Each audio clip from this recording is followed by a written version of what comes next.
La verdad es que con la tristeza que me embarga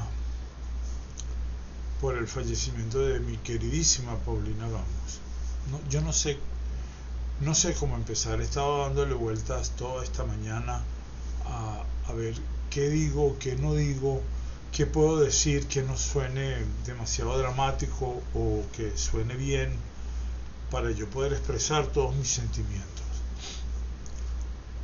Lo primero que se me vino a la cabeza es, ¿hay alguien que se le parezca a Paulina?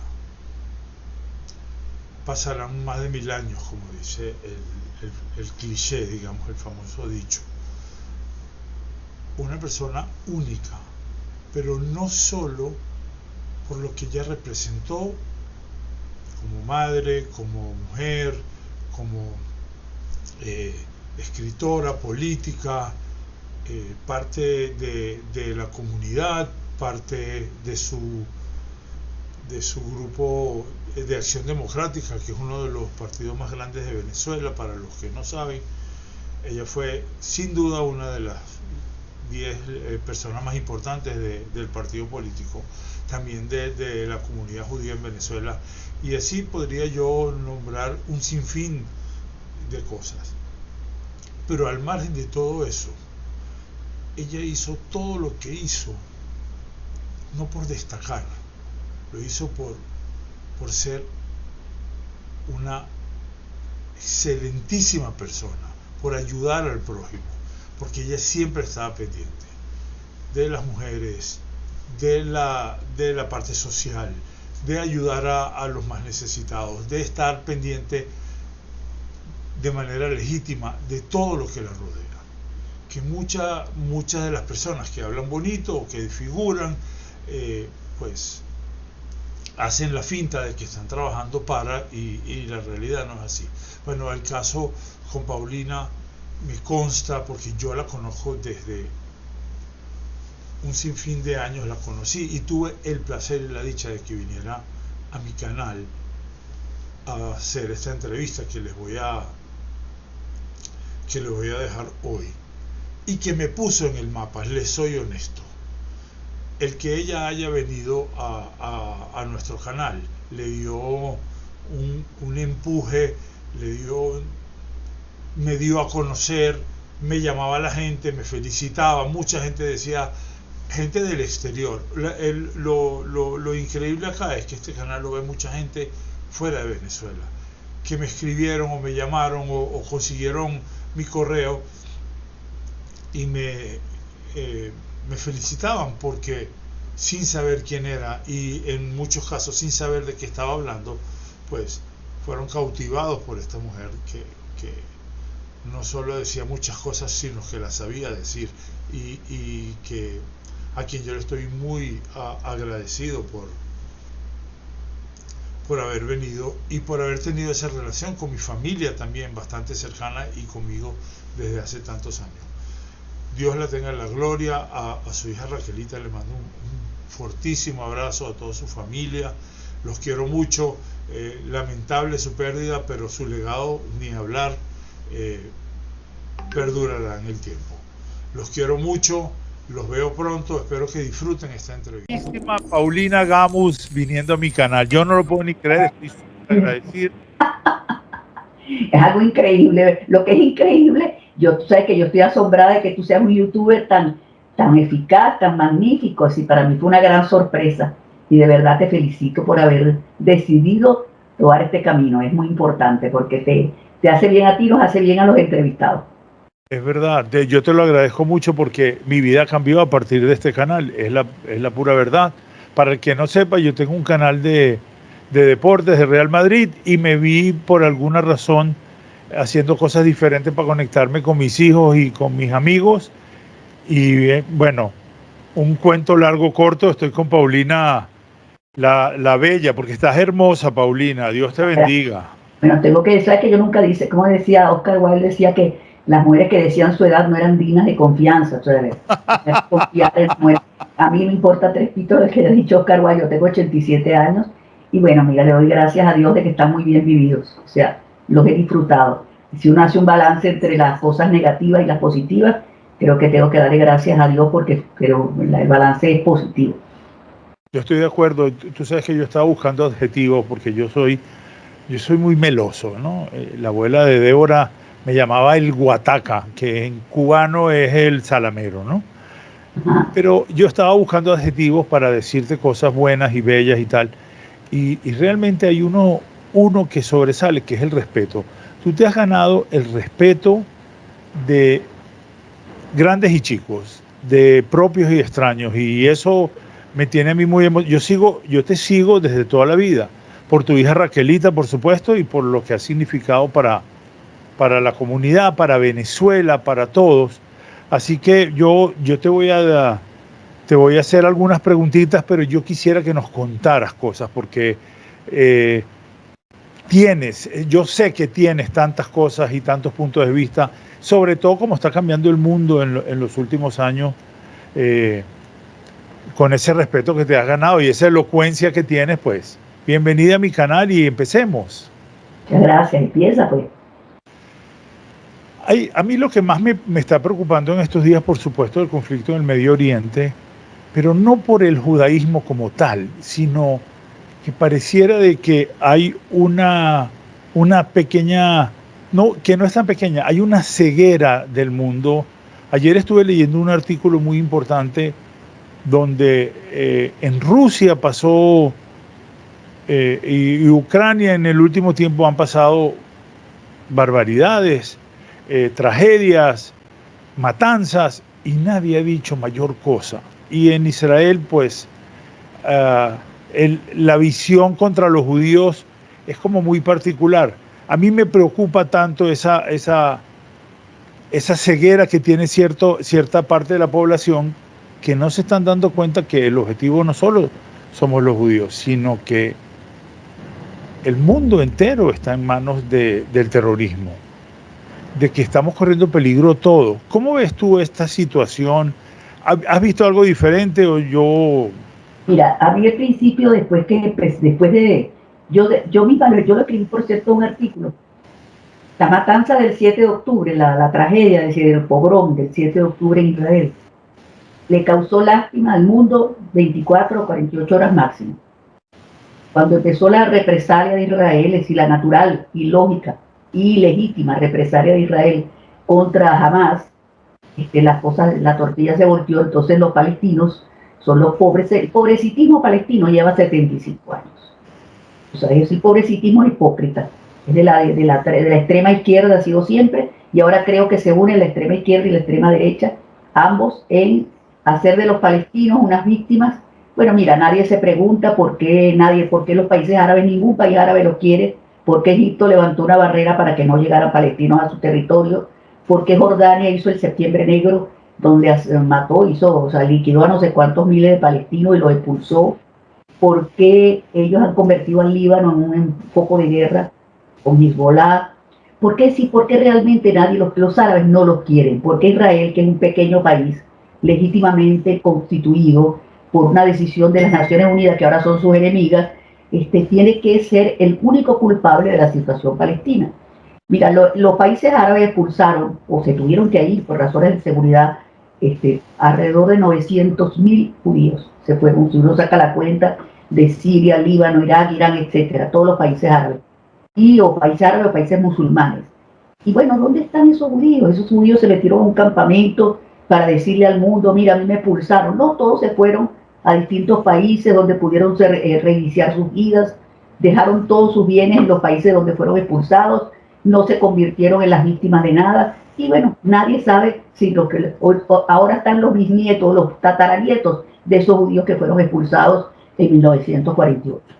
De manera que este es un caso único, porque como tú bien dices, toda la tragedia que ha provocado Putin en Ucrania, sí hay de repente hay sanciones, hay algunas tímidas condenas de la Unión Europea, pero mira, no pasa nada. Fíjate tú el caso tan curioso. Acaba de ocurrir una tragedia en Moscú, un acto terrorista que se lo atribuyó a sí mismo ISIS, el movimiento ISIS, que es un movimiento terrorista islamista, igual que es Hamas.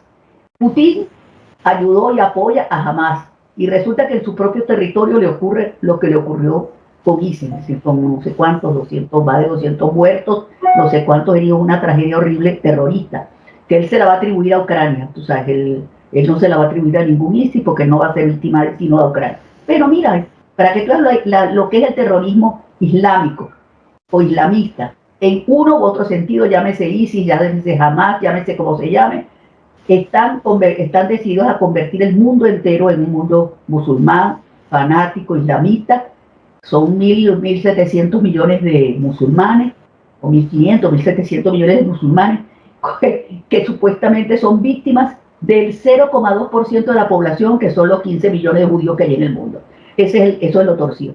Lo que pasa, mira, es que yo creo que Israel siempre ha sido el judío entre las naciones. Así como los judíos siempre hemos sido como una especie de espina clavada en la sociedad, porque bueno, no somos diferentes, tenemos nuestra idiosincrasia, no se destacan en todas partes, la mayoría de los premios Nobel, o muchos premios Nobel son judíos. En estos días leí, por cierto, ayer en El País de Madrid, Hollywood es judío, porque hubo una protesta de más de 1.000 firmas contra Jonathan Glazer, el que hizo la película esta, que cuando recibió una película sobre Auschwitz, que cuando recibió el premio entonces empezó a hablar, es el judío que se autoodia, empezó a hablar mal de Israel, dijo que tenía vergüenza de ser judío, etc. Y hay una protesta de más de 1.000 judíos. Entonces en El País de Madrid decía, Hollywood que es judío, el Hollywood judío, tú sabes. Es decir, esa misma cosa que los judíos dominan el mundo. O sea, el 0,2% de la población domina al mundo entero, tiene la prensa, tiene todos los medios de comunicación, tiene la banca, tiene todo, absolutamente todo.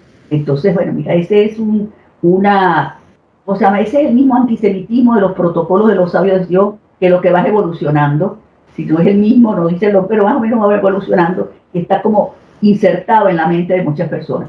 Es toda esa ola de progresismo en las universidades de élite de Estados Unidos y en el resto del mundo, sobre todo en Europa, tiene muchísimo que ver con eso. O sea, no es un movimiento no tiene que ver ni con que jamás sea un movimiento de liberación de Palestina, ni nada por el estilo. Tiene que ver con que del otro lado está Israel es judío y los judíos son los culpables.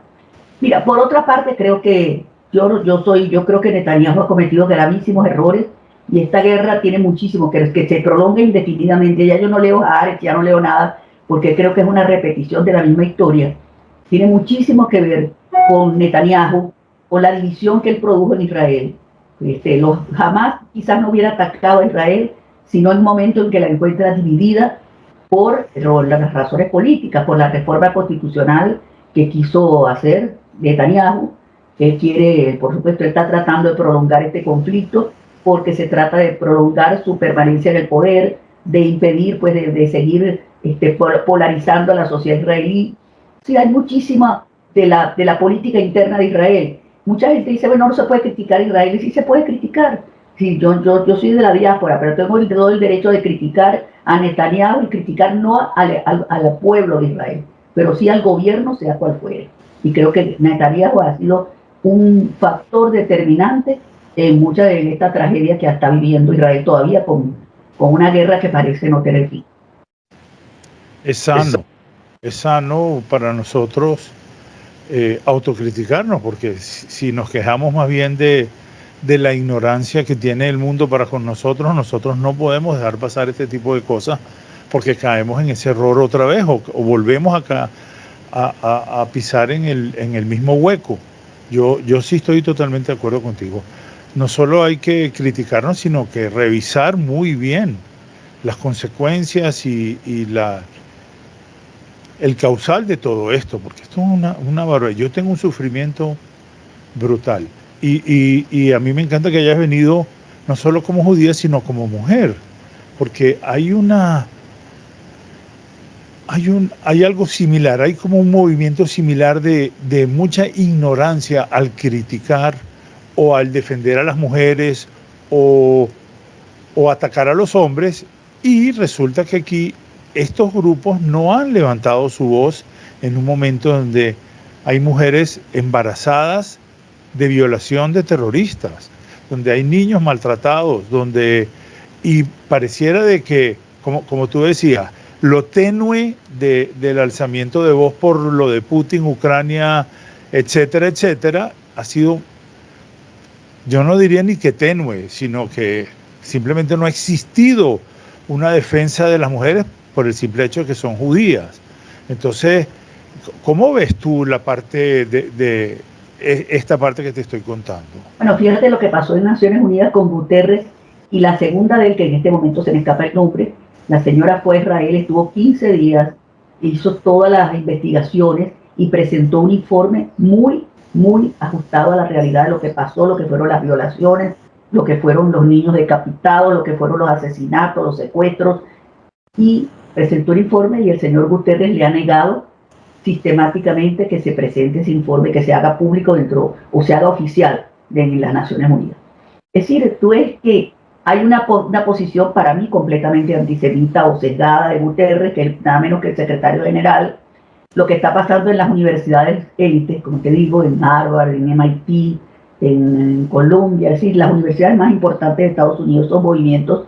No, yo no creo, no se lo atribuyo solamente a que hay un financiamiento muy alto de Qatar. Qatar le ha financiado, ha dado dinero por cantidades y hay muchos estudiantes musulmanes en esas universidades, sino que mira, se ha gestado un movimiento, ha habido desde hace ya tiempo, hay una especie de número clausus con los judíos, es decir, hay mucho más, hay una especie de racismo al revés. Ahora los negros tienen más posibilidades de entrar a esas universidades, las personas de color, que los judíos. Es decir, una especie de número clausus como había en Europa en la parte previa a la Segunda Guerra Mundial, luego en Polonia, luego, es decir, los judíos que podían entrar a las universidades eran mínimos, tenían que ser muy ricos y tenían que tener ciertas cualidades muy especiales. Bueno, mira, este es un movimiento horrible, si uno nunca se imaginó que en los sitios donde se supone que hay el mayor, tú sabes, el mayor nivel de conocimiento, el mayor nivel de espiritualidad, puedan ocurrir esos hechos, por ejemplo, esa consigna de, ¿cómo es que la dicen? Del Jordán al mar, o como yo no recuerdo bien, ¿sabes qué significa? La desaparición de Israel, las consignas que inclusive alaban o elogian los actos de Hamas. Mira, es terrible, de verdad que es vergonzoso, pero esos son movimientos realmente antisemitas, no tienen nada que ver ni con la mejor situación o la condición de los palestinos, no. Los palestinos son la primera víctima de Hamas, son los palestinos, son la población de Gaza, es la primera víctima de Hamas, pero a ellos no les importa eso, es un movimiento. Por eso te digo, Israel ha pasado de nuevo a ser el judío entre las naciones, que es decir, un pequeño país asediado por todos lados, asediado desde el Líbano, asediado desde el Yemen, asediado desde Siria, asediado por Hamas y sin embargo asediado por la opinión pública mundial en su mayoría. Pero a uno yo a veces pienso que al principio pensaba, bueno, yo creo que estamos viviendo, yo era niña cuando comenzó la Segunda Guerra Mundial, empezó en el año 39, yo tenía 2 años de edad. Y yo recuerdo que en el año 41, puede haber sido 42, después de la solución, que se decretó la solución final, mi papá oía todas las noches la BBC de Londres en español, y empezaba y terminaba con el tango Silencio en la Noche, cantado por Carlos Gardel. Entonces una vez yo tendría 4 o 5 años, mi papá me encontró llorando en la cama, llorando desconsolada. Y yo no supe explicarle, me decía, ¿pero por qué estás llorando? Y yo sabía que algo estaba pasando, que algo angustiaba a mis padres, pero yo no sabía explicarlo. Bueno, cuando yo viví eso, y después me pareció que estábamos viviendo momentos parecidos. Sin embargo, no es así, mira, hoy día sí es verdad, la mayoría, si tú no puedes comparar la reacción que puedan tener los judíos, el 0,2% de la población, con respecto al resto del mundo para defenderse, pero sí ha habido respuestas, ya no es la misma historia, por ejemplo, a ese discurso espantoso de Glazer, de este director de cine, que fue vergonzoso, ¿no? Ya hay una respuesta de más de 1000 directores de cine, actores, editores y gente del mundo de la cinematografía protestando y criticándolo. Bueno, mira, hay reacciones, ¿sí? Fíjate lo que pasó en el Congreso con las rectoras de MIT, de Harvard, y creo que fue la otra, no me acuerdo de qué otra universidad fue. Bueno, de las 3 universidades más importantes ellas fueron verdaderamente una vergüenza, y bueno, una tuvo que renunciar, la otra fue inclusive descubierta como una tramposa que había llegado a ese cargo con un currículum falseado. Sí, mira, ha habido reacciones, y tampoco la cosa es así tan... No. Yo me refería, yo voy a rectificar, sí ha habido reacciones inclusive de gente, digamos, a la que tenemos acceso, como los amigos no judíos, que se han acercado muchos de manera muy solidaria y de gente que no tiene nada que ver con, ni siquiera sabía que existía conflicto, simplemente no le prestaban atención, y que a raíz de esto, pues, ante tamaña tragedia o desgracia, pues han elevado un poco su voz. Yo me refería al feminismo duro, a esas que defienden de que las mujeres todo, porque mira, yo veo la similitud.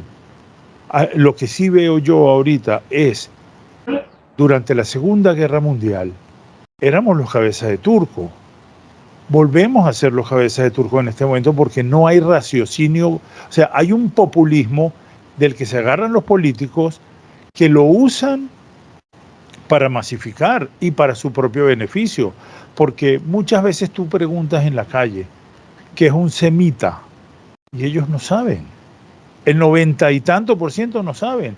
Nosotros mismos como judíos a veces no sabemos explicar lo que es un semita, ni el antisemitismo, ni qué es el sionismo, por qué se llama sionismo, por supuesto que no lo saben tampoco. Entonces ahí como que se agarran de esa ignorancia.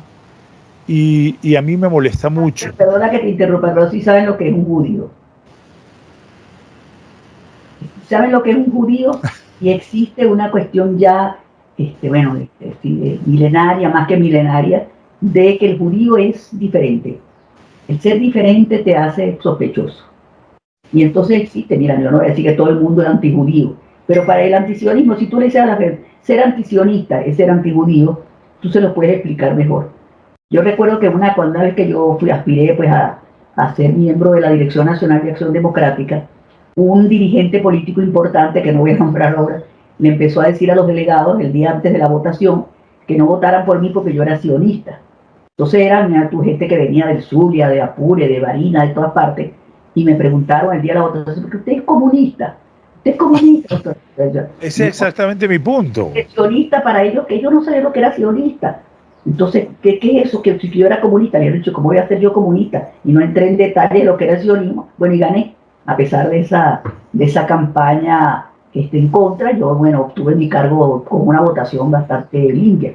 Bueno, entonces, el problema es ese, tú tienes que hacerle ver a la gente que no existe judaísmo sin sionismo o al revés. Es decir, el sionismo es judaísmo. Es decir, yo soy antisionista, pero soy un pro-judío, eso no existe. Eso no existe. Porque para nosotros, yo creo, para todos los judíos, y sobre todo en este momento creo que lo han reconocido como nunca, el ser Israel, es decir, querer que exista Israel, defender a Israel, proteger a Israel, todo eso es inherente a la condición judía. Tú no puedes querer que Israel sea destruido y tú seguir siendo judío, eso es imposible. 100%, no, en eso yo estoy totalmente de acuerdo.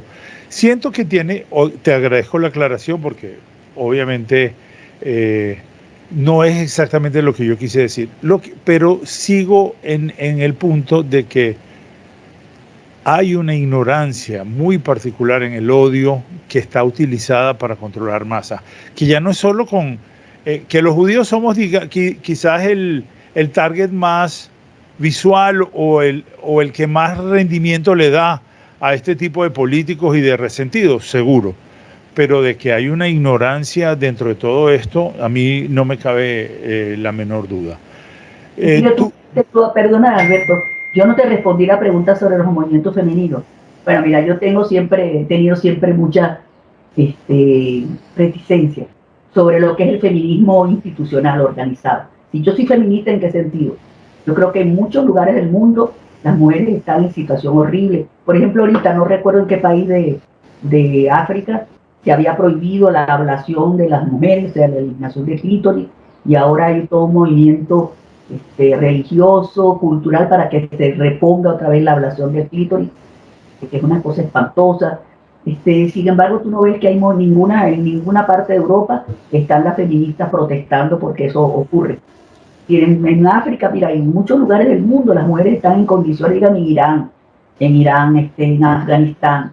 ¿Y dónde están las marchas, las grandes marchas de mujeres para defender a las mujeres de Irán o las mujeres de Afganistán. Y esto todo es una cuestión realmente sesgada.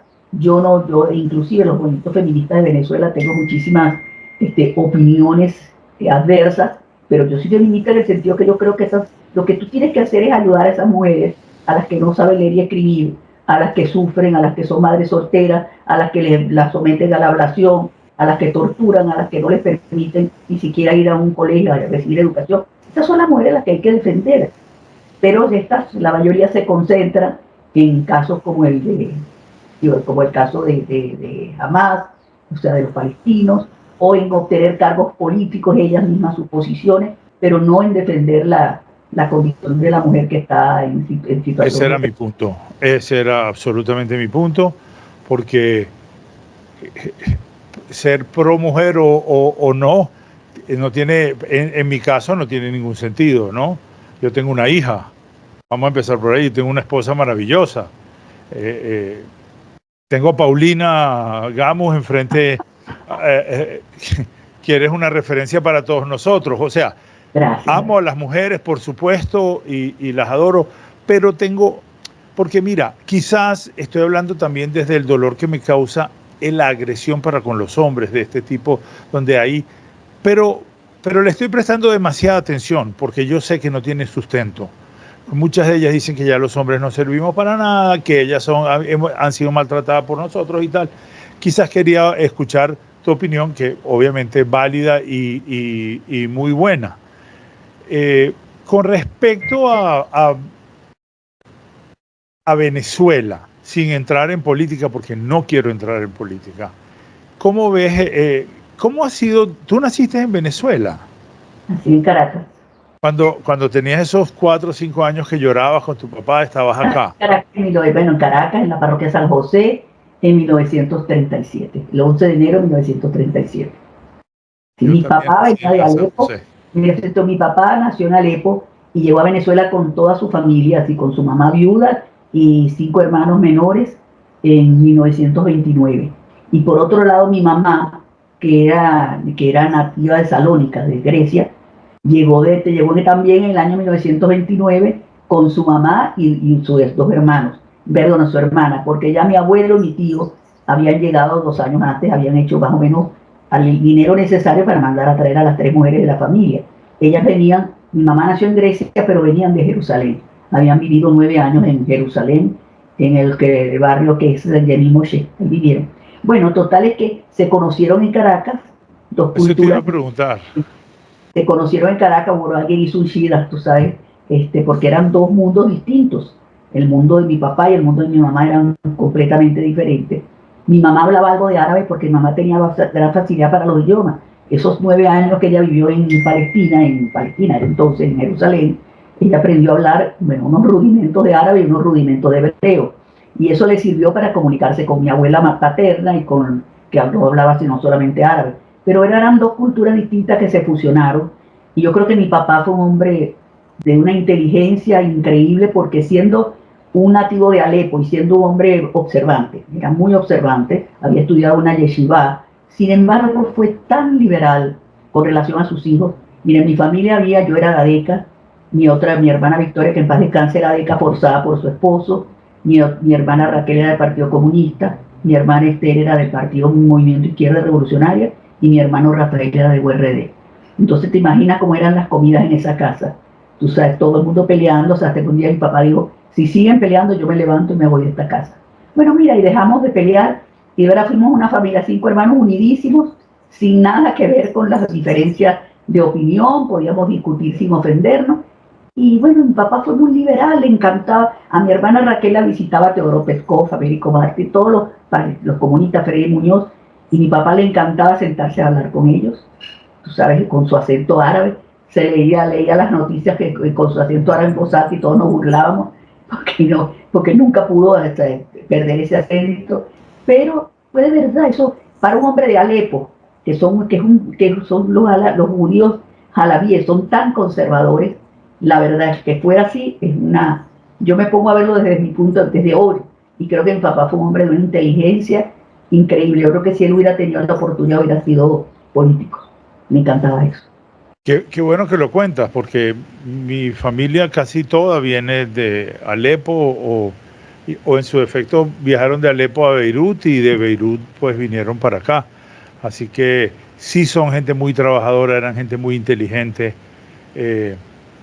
Pero mira, mencionaste a Victoria. Yo no puedo hacer un podcast contigo o una entrevista sin mencionarla. Es una de las personas que yo mejor recuerdo en la vida. La habré visto 20 o 30 veces porque yo fui muy amigo de esa casa, muy amigo de tu sobrino. Pero Victoria era una persona muy especial, ¿verdad? Sí. Yo la recuerdo con muchísimo cariño y solo ese es un inciso para decírtelo porque seguro que es algo que no sabías y yo la recuerdo con muchísimo No, Victoria cariño. es especial para mí. Bueno, yo tengo 3 hermanas y con todas mis hermanas pues somos muy verdaderamente. Yo creo que tengo pocas amigas que yo pueda llamar amigas, porque mis 3 hermanas fueron mis verdaderas amigas. Pues Victoria murió y fue una pérdida espantosa, porque ella era realmente no solamente bella físicamente, sino bella como ser humano. Sí. Yo oí los cuentos ahora, cuando iba mucho a esta casa, sobre las reuniones de comida, el libro que hicieron de comida de ustedes, como no sé si era tu mamá o tu abuela o alguien que decía, ponle una pizquita. ¿Qué es una pizquita? ¿Qué es una ñinguita? Cuéntanos un poco cómo fue ese libro. Ese libro lo hizo mi hermana Raquel, mi hermana menor.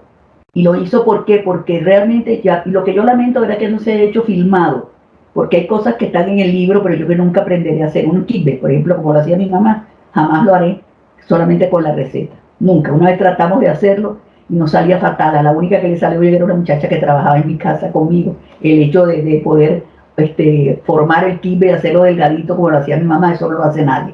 Pero mi hermana Raquel de verdad tuvo la idea, dijo, ¿cómo es posible que las recetas de mi mamá, que era una combinación de recetas de árabes, bueno, vamos a llamarla de Siria, de Grecia, de Turquía, de todas, o sea, inclusive venezolanas, ¿cómo se va a perder? Entonces mi hermana Raquel se puso con mi mamá a convertir las pizquitas, la poquito y todo eso en medidas. Así lo hizo. Y ya el libro tuvo 3 ediciones y ahora está en Amazon. Ya no se hizo físico, se está en Amazon, se puede comprar en Amazon. Se llama La cocina de Alegre. Mi mamá se llamaba Alegre. Y bueno, mira, tuvo bastante éxito porque son recetas muy caseras, no es un libro gourmet ni nada por el estilo. Es un libro para que cualquier persona, está también explicado, que cualquier persona sin tener mayores conocimientos de cocina pueda usarlo. No, yo te voy a decir algo. Yo que soy un hombre que vive para comer. La comida tal, a mí me gusta mucho salir a restaurantes y viajar. He viajado mucho y sobre todo cuando voy a viajar siempre pienso en la comida y tal.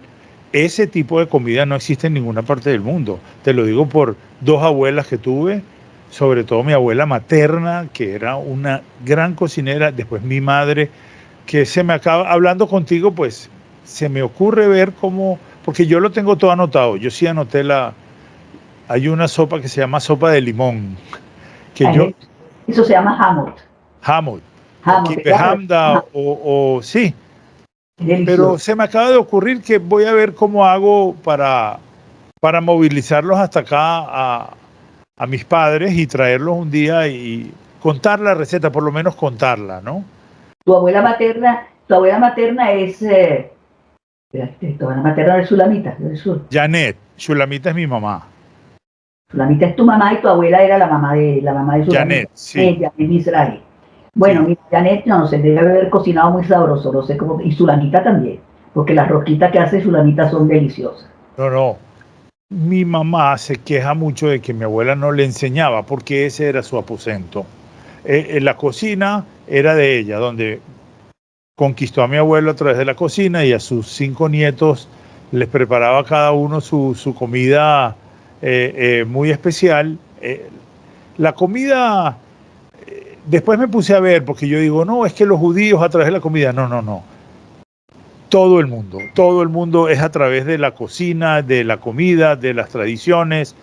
Mi abuela fue una gran cocinera, cosas que no he probado nunca en la vida. Y bueno, aprovecho para recomendar el libro. Yo me lo voy a comprar, ya que está en Amazon, pues me lo voy a comprar. Sí, la verdad es que mira, la comida para lo...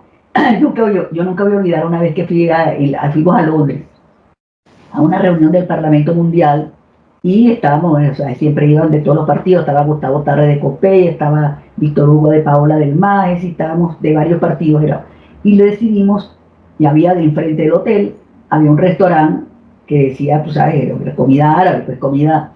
Entonces cuando llegamos yo le digo al grupo, digo, mire, yo soy experta en comida árabe, yo les voy a recomendar. Y entonces el maître me dice, mire señora, aquí no somos comida árabe, somos comida libanesa. El tipo me lo dijo así como casi como con rabia. Aquí no se vende comida árabe, no se hace comida árabe. Nuestra comida es libanesa, o sea, como que era diferente de lo demás. Bueno, hay siempre diferencias entre Damasco y Alepo, entre el Líbano y Siria. Bueno, pero al fin y al cabo, mira, la comida griega se parece a la comida turca. De la comida turca en muchas cosas parecía a la comida libanesa. La base es la misma, Paulina, la base es la misma. Es como ver la gran boda griega. Yo vi esa película y yo a la media hora decía, no vale, pero esta es mi abuela, esta es mi tía.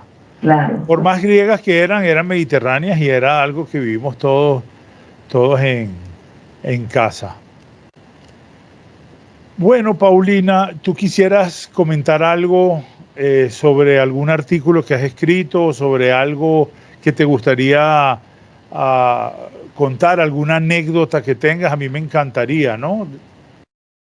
No, mira, la verdad es que yo escribí un libro, yo escribí 2 libros y no escribí ninguno más. Tú sabes, yo creo que yo le escribí a mis nietos, mis nietos son el producto de Rami, mi yerno Rami Cohen, que es hijo de un rumano y de una esposa de origen yemenita, nacida en Israel pero de origen yemenita. Ese por un lado. Después por el lado de mío, son una madre venezolana pero hija de un Halabi y de una griega, y un padre que es Samuel Almogni, que es de Tetuán. Su padre eran de Tetuán y él nació en Los Teques. O sea, es una mezcolanza. ¿Tú sabes cómo? Entonces yo decidí escribirle a mis nietos y empieza así. Ustedes son los colores de una cantidad de mezclas pues, de judíos, pero siempre tienen un factor de unión, que es el judaísmo. Y les conté que de dónde vinieron sus abuelos, y eso por la familia Gallego. Mi abuelo, mis abuelos, eso la familia Gamos, cómo llegaron. Es decir, la historia, para que ellos sepan cómo llegaron sus antepasados a Venezuela, que no eran ricos, que venían en la tercera clase de un barco, que tuvieron que adaptarse inclusive en la parte idiomática a un país nuevo, pero un país que amaron. Mi papá, por ejemplo, celebraba todos los días el Día de la Madre, el día del cumpleaños de cualquiera de nosotros, con la bandera de Venezuela por toda la casa y cantando el himno nacional con su acento árabe. Esa era su manera de celebrar manifestar su alegría. Porque un país donde jamás en la vida, mi papá no hubiera podido ser nadie en sí, bueno, hubiera tenido que irse después de Israel. Y mi abuelo paterno fue zapatero. Si él no hubiera venido a Venezuela, su hijo hubiera sido zapatero, sus nietos hubieran sido zapateros, porque esas eran profesiones o oficios que se heredaban. De manera que eso fue el haber llegado a Venezuela fue para ellos todo un acontecimiento, fue un país que los recibió como nunca, donde fueron libres, donde vieron que sus 5 hijos pudieron ir a una universidad gratuita, graduarse, tú sabes, ser profesionales y tener mundos abiertos. De manera que, sin embargo, yo eso se lo escribí a mis nietos, esa historia. Y no la voy a publicar porque es una cuestión muy intimista, pero cuando publiqué mi primer libro fue un libro de memorias políticas que se llama Permítame contarle, que tiene ya 4 ediciones, y un libro de humor que creo que no tuvo tanto éxito, porque quizás mi humor no es el humor de mucha gente, que se llamaba Se agradece la risa, o se llama. Bueno, quise expresarme en esas 2 cosas, y por supuesto yo escribo en la prensa desde 1969. Empecé a ser columnista semanal del Nacional hasta durante 30 años. Ahora escribo en Tal Cual, después estuve escribí en otros periódicos, en el Diario de Caracas y tal, en otras revistas, pero ahora escribo cada 15 días un domingo en Tal Cual Digital. O salió, por cierto, un artículo que se llama La fortuna de ser Putin, que creo que tú lo leíste. Sí, lo acabo de leer, sí, justo antes de la entrevista. Sí. Es muy importante el punto, porque hay 8 millones de venezolanos que emigraron y gran parte de ellos están sufriendo un poco de discriminación y de agresiones por parte de, muchas veces por ignorancia también, o por envidia, o por celos, o porque el venezolano es muy echado para adelante. Yo estuve leyendo de que hay de que las inmigraciones venezolanas son un 33% más exitosas que las demás. Entonces eso causa ciertas cosas. Pero es importante que tú hayas dicho cómo se sintieron tus padres inmigrantes en Venezuela y cómo ha sido el trato de nosotros los venezolanos con todo este tipo de gente que está de alguna manera maltratando a los venezolanos. Los venezolanos somos gente, yo diría que muy especial, y me gustaría mucho. Yo oí unas palabras de Isabel Allende, que vivió acá. Yo no sé si tú la conociste cuando Claro ella estuvo acá. Sí. Ella habla de Venezuela como el paraíso. Habla muy bien porque sintió acá la belleza de lo que es el venezolano, que también con los judíos, con los barcos que llegaron y con la gente como tu familia, pues, y la mía, que todos llegaron de alguna manera sin hablar el idioma. Y aquí lo más peyorativo que se oía es que estos son unos museos. Los museos los turcos. A mí, por ejemplo, yo trabajé 9 años en la división de menores de la PTJ y toda la vida me dijeron la turca. Toda la vida. Yo no sé qué tenía yo en la cara. Tú sabes que a mí me pasó una anécdota interesante. Yo fui a la conferencia del Año Internacional de la Mujer en México en el año 1975. Y bueno, tú sabes, las delegaciones de los países árabes eran todas de hombres, ahí no había mujeres, y era de la mujer. Pero había una delegada de Siria que todos los días me decía good morning, how are you, y yo también le devolvía el saludo, no sé qué, todos los días. Y nunca más nunca hablábamos, sino simplemente nos saludábamos con simpatía. El día de la clausura, ella me regala una bellísima pieza de tela toda bordada, todavía la guardo, y me dice, yo quisiera darle un regalo a toda la delegación de Venezuela, pero como no puedo darle un regalo a todas, se lo voy a dar a usted porque usted me cae muy bien. Y yo pensé, pero ¿por qué yo le caí bien a esta señora? Si ella hubiera sabido que yo soy judía, no hubiera dado nada. Pero le caí bien porque me vio la cara de turca, será la cara de árabe, no sé qué será. Así en la PTJ me decían la turca, y toda la vida. Mira, llegó la turca, se fue la turca, tú sabes, la turca dijo tal cosa. A mí no me lo decían en mi cara, pero yo sabía que me decían la turca. Bueno, mira, qué sé yo, pero aquí nunca me sentí discriminada, ni siquiera por judía, ni en mi partido, salvo esa vez de que me dijeron que no voten por la sionista, y una vez que un tipo que por cierto fue del chavismo, pero en ese momento no existía el chavismo, me dijo, tú en Israel matan a la gente, hacen no sé qué cosa, y tú que vienes a hablar aquí, le dije, mira, yo no soy israelí, yo soy venezolana. No sé tan ignorante, a mí no me vengan a atacar, yo soy judía, no soy israelí, yo soy venezolana, no estoy matando a nadie ni nada. Es decir, pero del resto nunca tuve ni en el partido, ni en mi vida política, ataques por ser judía, nunca. Ni siquiera de los chavistas, Con todo que ha habido, bueno, muchas manifestaciones anti-israelí y anti-judías de muchos. Pero esas son las políticamente correctas, digamos, para ellos en este momento. Pero te digo, con todo y eso, yo agradezco estar en Venezuela en estos momentos, vivir en Venezuela en comparación con lo que sucede en otros países. Es decir, en el tema de Israel y el tema del sionismo y de los palestinos, no hablo de otras cosas. Aquí de verdad, quizás porque a pesar de 25 años de haber machacado el antisemitismo, el anti-israelismo, el antisionismo, el pueblo, eso no ha calado ni siquiera en el pueblo chavista. Tú no ves que la gente te rechace ni que haya gente que nunca. Es decir, el pueblo es una cosa y lo que hacen los gobiernos es otra cosa muy distinta. Lo que lo hacen por políticas o por cosas así. Por lo que sea, pero ellos, a pesar de que, sobre todo durante el chavismo, durante la vida de Chávez, fue cuando más se remarchó de la parte del antijudaísmo, antisionismo, eso no caló en la gente. Y ahora mucho menos, ahora va a calar, pero eso nunca caló en la gente, nunca. Tú no consideras, tú no encuentras que aquí hubo en alguna universidad o en algún colegio, algún lugar, un sitio donde te dijeran judío, te atacaran. Y bueno, y fíjate que cuando hubo el asalto a Hebraica y después el asalto a la sinagoga de Mari Pérez, la reacción de la gente del pueblo fue increíble. Cómo se fueron a la sinagoga de Mari Pérez, sobre todo, había más de 400 personas que no eran judías protestando por lo que se le había hecho a la sinagoga. Absolutamente, sí. Ese era el punto que yo quería tocar, ¿no? Que para que si alguien ve este pequeño canal en alguna parte fuera de Venezuela, que sepa que acá los venezolanos, pues, los vamos a tratar bien a todos y que probablemente es un privilegio ser venezolano. A mí no Pero me mira, hay una cosa, Alberto, que es importante, porque tú hablaste de la discriminación a los 8 millones de inmigrantes. Lo que sucede es, mira, nosotros tampoco fuimos tan santos. Tú recuerdas que cuando había aquí 1,5 millones, 2 millones de colombianos, si alguien robaba, ese fue un colombiano. Si alguien asaltaba, ese fue un colombiano. Si alguien cometía, ese era un colombiano. Es decir, no los agredíamos, pero no los tratábamos bien.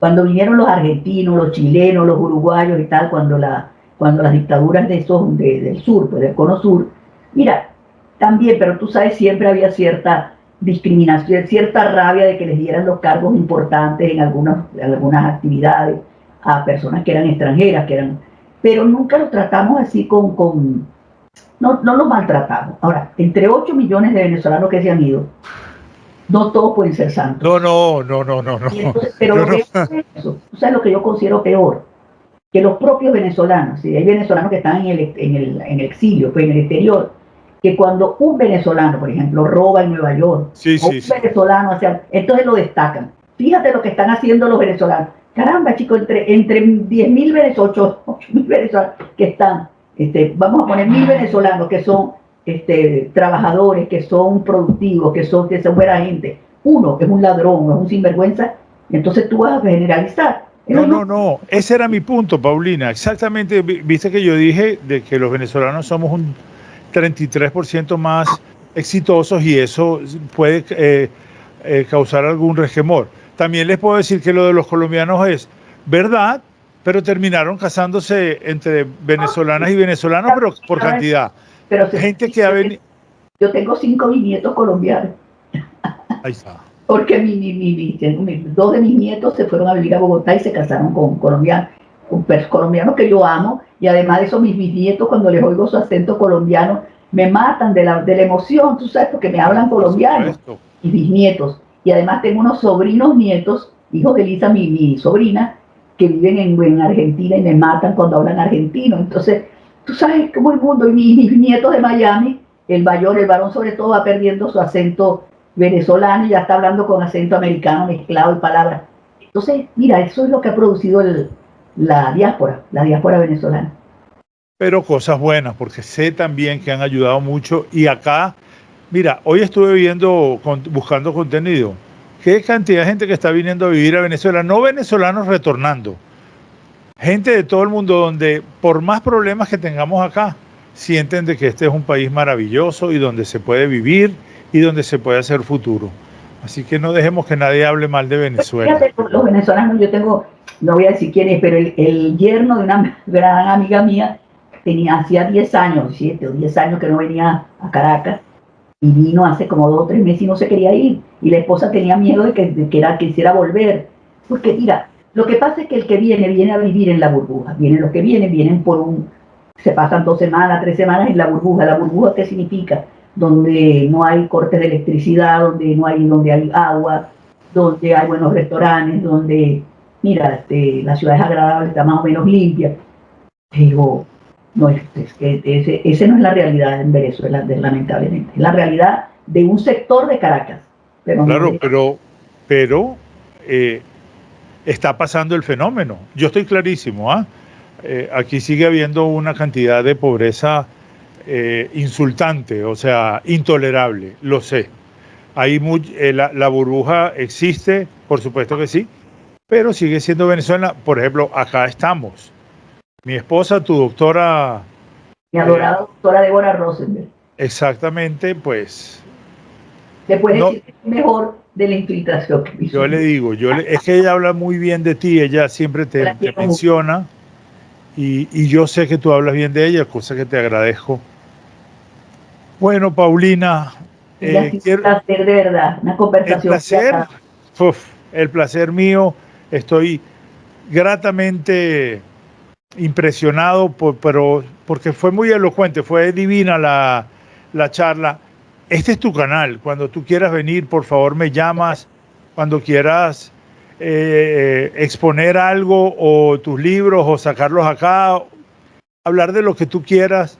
Viste que en eso sí soy flexible, pues no es que tengo ahí preguntas para hacerte y aumentar el morbo o lo que sea, sino todo lo contrario, pues que sea lo más agradable posible. Te quiero mucho, Paulina, y te agradezco todo lo que has significado para...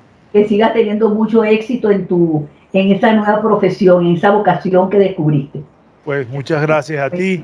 Amigos, le dan like a esto. Miren a quién les traje. Hoy me tengo que dar un poquito de loas yo, porque traerla es algo, es un logro. No exageres, yo vine por mis propios pies. Un beso grande. Otro para ti. Gracias, de verdad que muchas gracias.